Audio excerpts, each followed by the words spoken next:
This is Anatomy of Success, and I'm your host, Steve Wohlenhaus. This week, 8 qualities leaders must have to be great and successful. Glad you joined us. Let's get started.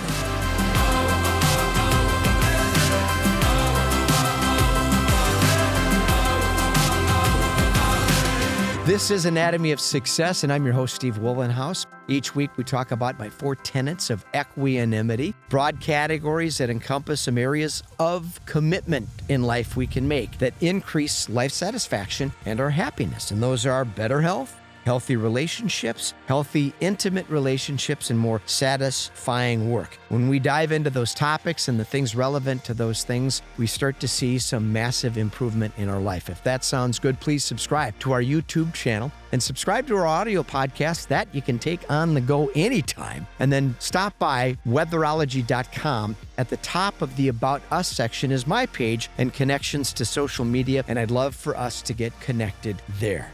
Now, poor leadership is on display, especially in politics. Disingenuous ideologues and career politicians that have never built anything up, using their own resources, squandering taxpayer dollars in the name of social experimentation. Pay close attention, and you'll discover a pattern of dishonesty and deceit which are easy to detect, but may elude the average person seeking affirmation for their inveterate opinions. Weak leadership takes emotional energy, and we have to move in the direction of avoiding coercion and control as the primary apparatus to get what we want. Incompetence is on full display when science no longer requires vigorous debate and name-calling is used to demonize someone in the spirit of silencing an adversary. Leadership loses direction, and absolute power becomes the ultimate aphrodisiac. Regardless of where you reside on the political pendulum, there are very few people that can withstand the weight of constant temptation and the power that coincides with leadership in many companies and politics. Certain professions attract narcissists who crave constant attention and love the fame and the notoriety and the money and the power. And maybe that's why every great religion warns against it. Carefully examine a professional person's pedigree before even contemplating working for that organization. And if you're an entrepreneur, it's time to make actual good leadership a top priority and move in the direction of developing the relevant skills that can help you power your organization forward. There's a reason why so many people are dissatisfied at work,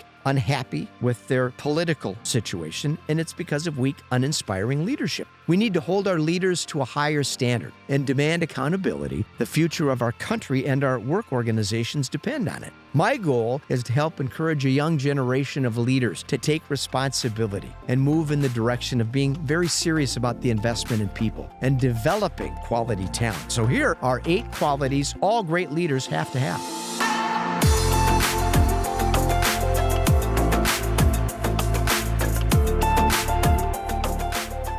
Self-aware. The importance of self-awareness is mandatory. Great leadership requires knowing more about yourself and other people. It's about understanding the people we work with, being honest about our weaknesses, and being able to rely on wisdom, intuition, strong values. That's essential for great leadership.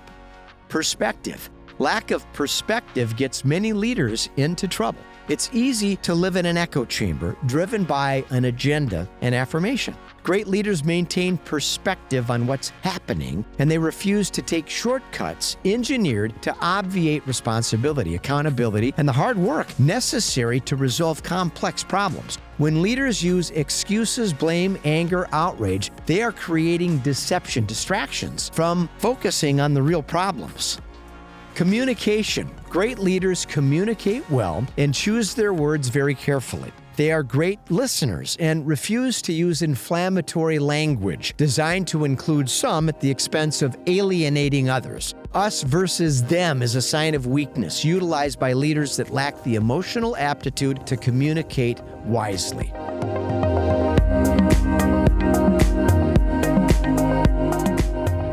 Negotiate.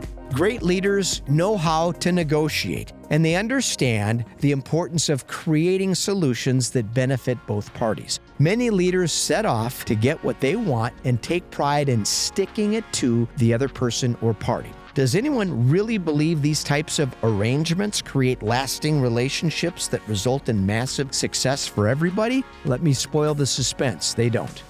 Resolve. Great leaders understand how to resolve conflict, and they are wise in their approach to conflict resolution. When people dig in their heels and refuse to entertain alternative viewpoints, the message is clear. It's my way or no way. This type of attitude creates enemies, not lasting partnerships, great team members, or professional alliances.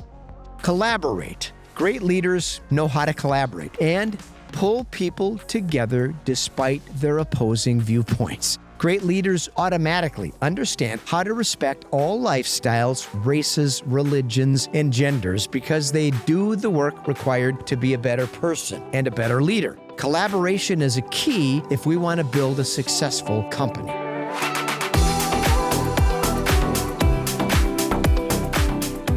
Adapt. Great leaders remain flexible in their approach but resolute in their vision. They work well with others and they welcome alternative perspectives. They realize success depends on nullifying the effects of their ego to achieve great results for everybody. They adapt well and remain agile in the spirit of reaching massive milestones together.